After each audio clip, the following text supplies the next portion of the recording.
So, welcome to our small podcast series where we're interviewing our senior staff, senior traders, and me, the CEO, where we're gonna talk about our backgrounds, what we do, how we got here, what funding traders is all about. As we want to be as transparent as possible, because there's all these companies that are hiding behind anonymity, and we simply want to level the playing field since I'm coming from a Wall Street background.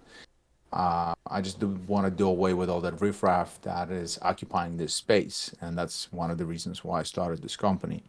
So one of our senior traders, Robbie, is going to be conducting the interview today, but just wanted to do a brief intro as to answer a lot of questions that were being asked over and over and over again that will be helpful for somebody who's just getting introduced to the trading world or prop trading world.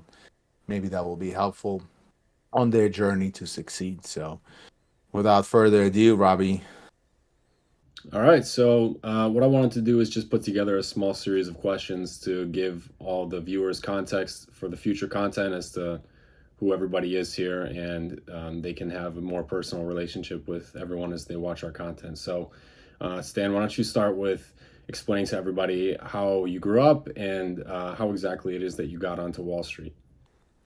I grew up in Brooklyn, New York, and in New York, you either become it's if you want to be an actor, you go to Hollywood. If you want to do finance, you go to Wall Street on New York, right? So my choices were my choices were either being in a medical field, like a lot of my family, but I didn't want to memorize all the Latin nonsense. So Wall Street was the other option, and it seemed more interesting, more exciting, and that's how I ended up on Wall Street. So from the age of 16, 17, I started working in these boiler rooms. Boiler rooms were some places where you would pitch bullshit stocks, and that was under somebody else's Series 7 license. I guess enough time has passed. I can actually say stuff like this. So, and that was basically as you watch the movie Wall Street, the original one. Stockbrokers were a thing where you would pitch a stock to somebody over the phone. I know nobody does it anymore, but that was a thing back then. And that allowed me a skill set to it learned me from the early age on to deal with rejection because you pick up the phone and you're fairly young and you have to dial somebody's out of cold call, dial and smile as it was used to be called, and they would tell you to fuck off. And after your hundreds fuck off of the day, you kind of stop caring and you just keep going and going and going, and you rebuttal. You have rebuttals for all their twists and turns, and you get to the yes and the sales. So at an early age on, it taught me a skill set of sales. And after graduating college with the investment finance, the background degree, I joined Merrill Lynch, and I did from wealth management. I transferred to private equity, and around the 2008 crash, from private equity, when the funding dried up on Wall Street and everything went to shit, moved to Miami. I was already quite successful, and I moved to Miami to work with somebody who was a banker who taught me how to trade, and I started managing funds for him, little by little, growing the size of the assets under management. And from there on, I also did a few stints in different hedge funds and prop firms, and eventually started managing money for a small family office in Switzerland. And after being bored in my mid 30s in Miami, going through all that fast type of living, I noticed during COVID that YouTube was just YouTube space was full of 20-year-old kids teaching other 20-year-old kids how to trade, and most of it was absolutely regurgitated nonsense. And I opened up a nonprofit educational arm to teach traders how to trade, and which is still in existence, called apexbull.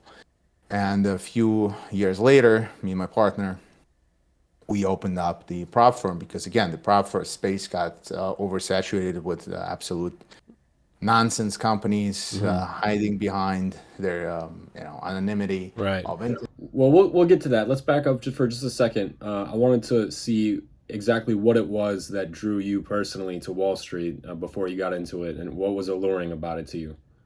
Well, so I always had the personality, I call it the paradox of Wall Street. So Wall Street draws personality, A-type personalities who have all the nasty habits as told by our society, like gambling and fast life and all of that stuff. So obviously, once you see the money, the cars, the absolute degeneracy which was going on, Right. you as a young man, you kind of get attracted to it. The paradox of Wall Street is, if you want to be a good trader, you have to actually become the opposite of a gambler, and you have to be a very cold, unemotionalist person. Where Wall Street is a very exciting thing, and you're drawn to it because of your emotional response, because you're excited to be amongst all that action, and action leads to losses. So you have to actually become a complete opposite. You have to kill that gambler in you, or at least know how to control him,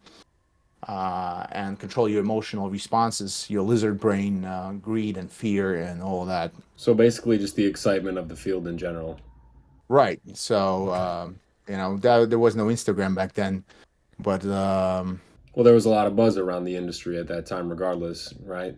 So what about it? What about it do you think you could compare it to, for example, like Hollywood's portrayal of Wall Street? Is it more dissimilar than similar, or do you say that their portrayal of Wall Street is pretty accurate? I caught the and tail end of the whole thing because in late '90s, early 2000s. Basically, the level of degeneracy portrayed in like Wolf of Wall Street is absolutely true.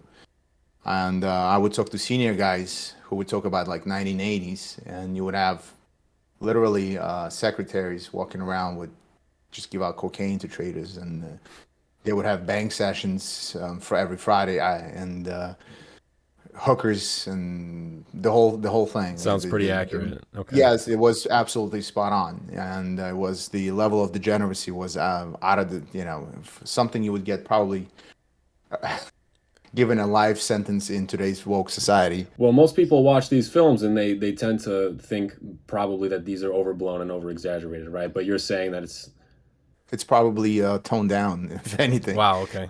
Yeah, so that's where, well, I guess maybe that's why I kind of moved to Miami afterwards, because that was another city that was a fun city. Not that I condone that type of behavior, but still, yeah. So before we move away from the Wall Street stuff, I'm sure everybody is interested in what would you consider some of your biggest successes, maybe some of your best trades while you were working in Wall Street, and some of your biggest failures in your mind. Well, the failures and success. Well, the success was, I remember, was one of the exciting trades was the Trump Biden election. I figured no matter who's going to win, the stock market is going to go up, and I was just piling in into the trade live on my educational on Apex Bull, which was I wanted to do. I wanted to get it to 1 mil for the whole trade, but I got it up to 740 or 70,000, something like that, all live while over a couple of days period, Wow. while just piling on trades. And then I went through the whole spiel of blowing up accounts, in my early stages, just like everybody else, Mm. on my own, because I was testing systems, this, that, and it's a normal, it's a normal process. So briefly, could you just go over how it was that you conquered those failures of blowing accounts like everybody else? Because as you mentioned, everyone goes through that, right? So how can or rather how can you relate what you went through as to how somebody else can properly? So you need to have probably the biggest secret that nobody talks about. You need to have a second stream of income that covers your ass. Because if you're gonna have an account, if you're trading retail for yourself, professionally or retail, doesn't matter. You do need to have something that will cover your rent, your food expense, your basic necessities, because that kind of takes off the pressure, emotional pressure from you from trading. And the hardest thing is for somebody who is a novice trader. They want to extract the income right away because it takes about like I always say, it takes about a year to become competent in trading. And anybody who says otherwise is usually selling you some bullshit course, and you're not going to be successful in 6 weeks. You might get lucky, but it's not going to be sustainable. And it takes a year, plus or minus, depends how much time you spend, and about and to sustain that level. So to survive that year, you do need to have other streams of income. That was before all the prop firms were around in the same form as they are today. Because here in the prop firm world today, you can actually get yourself $100,000 account with $1,000 or however much it costs nowadays, and you'll get access to the 100 grand. Before, you would have, let's say you're a 21-year-old kid and you have 10, 20 grand saved up. Let's say you're in America, that's, you can get that type of money, for example, or 50 or even 100 grand. You would literally have to either survive that year on that money or blow it, or blow that account. And the reason why you might be an incredible trader, but when you have to pay rent month after month and all other expenses, let's say you have even $100,000 account, and you have 2-3 grand worth of expenses. Let's say you have a bad month, you didn't make anything, so you still have to now you didn't make anything, and your account is in a drawdown because you have to take out money to pay for your expenses. And not a lot of people even have 200 grand to go play with. A lot of people will have 10, 20 grand. Hence why we don't see so many retail traders actually following through and actually being successful. Absolutely. That's actually one of the biggest reasons, again, nobody talks about. It's not that the retail traders are dumb or anything. It's just they are undercapitalized. And because it's a lot easier to have $1 million and you need to make 10%, and you make $100,000, right? And right, you can live off of that easy. Right. I mean, that's a pretty decent salary even in the United States. Right. And we'll tie that in pretty well with funding traders, obviously, and how you started the firm. So we can summarize basically by saying, correct me if I'm wrong, that it's about consistency and perseverance through those rough times of bowling accounts. Am I correct? Just like with everything else, right? Any high paying job will cost you an entry fee, whether it's education. I'll give the example of being a doctor. You take up $500,000 to $1 million loan worth of loans, and it takes you 8 to 10 years of education, a very brutal education, right? And so why do you think you're gonna just become a millionaire right off the bat by turning your $5,000 into $1 million? And even harder away from Wall Street, away from the corporate entities, right? Because you don't have salary and you have to do it on your own. You have no support behind you, at least not until the prop firms. Right, exactly. So it's a little easier nowadays because you do have good educational support systems. And there's a lot of garbage out there, obviously, but if you do find good support channels where you do have experienced traders showing you their screens, how they do stuff, and they can explain it to you, it's a lot easier to do this stuff than if you would even start like 10 years ago, where you would pretty much the discrepancy between the information you see you can get from working on Wall Street versus you just starting on your own right off the bat was much harder, right? So with that being said, why move away from the corporate entity of Wall Street and the big banks and go to trading on your own for like a family fund? Well, because it gives you flexibility, and you have a burnout rate on Wall Street as well. Because was that your experience personally? Well, no, my experience was. Oh, that's a closing bell. My experience was 2008 crash. So Wall Street completely collapsed, as we all know, in 2008 crash, and I had enough of various investments and passive income to simply retire in Miami. So that right, good enough reason on its own, huh?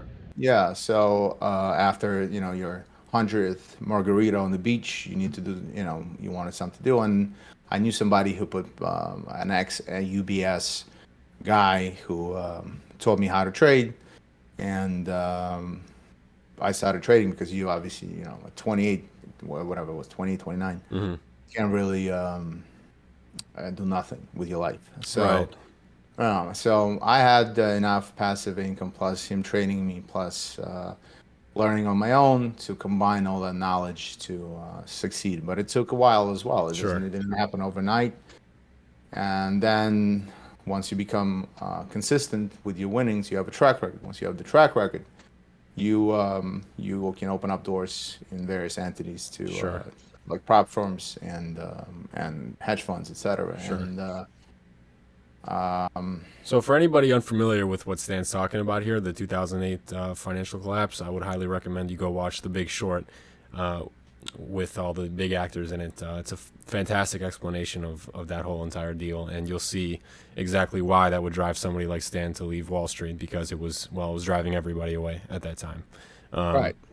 So that So that brings us to kind of present day where we are now, and with why we're here talking to each other on the FT YouTube channel. So why start funding traders as opposed to maybe moving back into the Wall Street space now that things have cooled down, and why prop firms?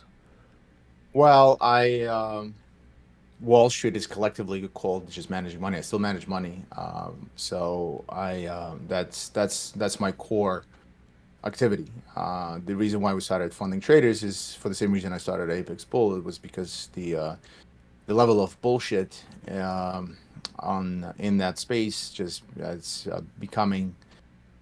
Let me retract that actually. So, and when you work in finance, you're not exactly a life-saving doctor, okay? So, this is my way of giving back to society so I can sleep better. So, it's a very selfish, self-serving desire, and plus it makes me money because if I teach you how to make me money, I don't have to do as much work because if I teach 20, 30 younger kids to manage money correctly, manage risk correctly, eventually they're the ones who are doing all the work, and I'm just supplying them with tools to do the work, which is a win-win situation for both of us. Because as you And mentioned earlier, that the biggest problem that these retail traders have is the undercapitalization, right? So providing capital is probably in your best interest and theirs. exactly. So you have all these talented kids who are trying to survive on 10 grand account, and it's simply the odds are stacked against them. And while if you provide these kids with a little bit of guidance and capital, they're able to grow and grow fast. And since a lot of younger generation understood that the corporate world is full of, well, not a desirable state of existence, meaning having these menial jobs that you have to drive to, and everybody's miserable, everybody's on antidepressants, and it doesn't lead to a happy life. So trading is something that allows you to be independent. With the laptop and internet connection, you can live anywhere in the world, and you're self-reliant. And I think self-reliance gives you the freedom that is immeasurable in amounts of money. So you don't even have to become a gazillionaire. Just the fact that you don't have a boss and you can do whatever the fuck you want to do on your own terms any day of the week is priceless. And so even if you get, again, you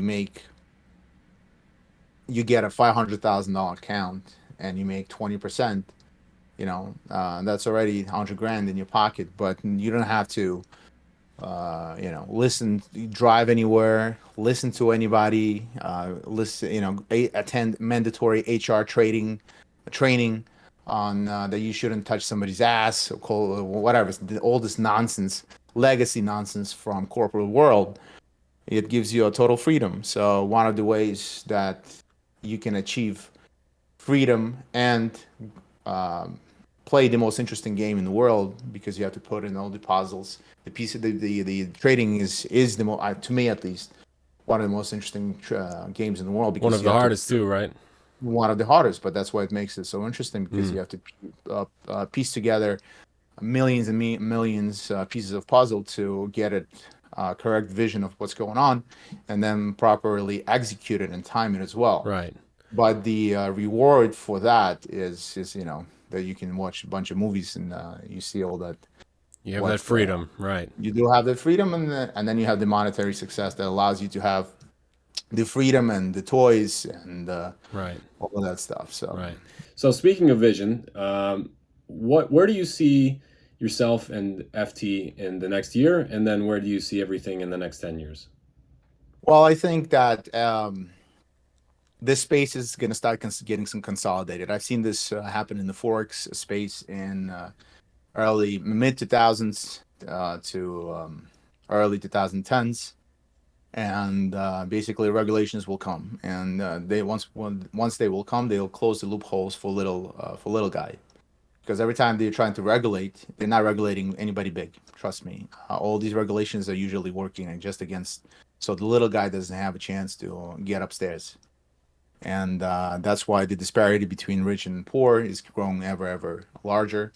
Because as Warren Buffett says, I want to buy a business which has a protective moat, meaning something you can't easily penetrate or get into. Mm.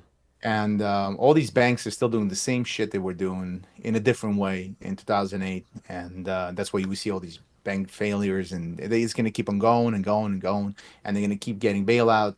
They're going to keep on passing all these nonsensical protection for your own protection laws, which are not really protecting you. They're just kneecapping you in reality. So while these loopholes are still available, because it is something new, I think that it would be wise to take advantage of them, because sooner or later this space is going to start getting controlled, consolidated, and heavily regulated. Once it becomes heavily regulated, a little guy will probably stand very little chance of on utilizing it as easily as it is available today.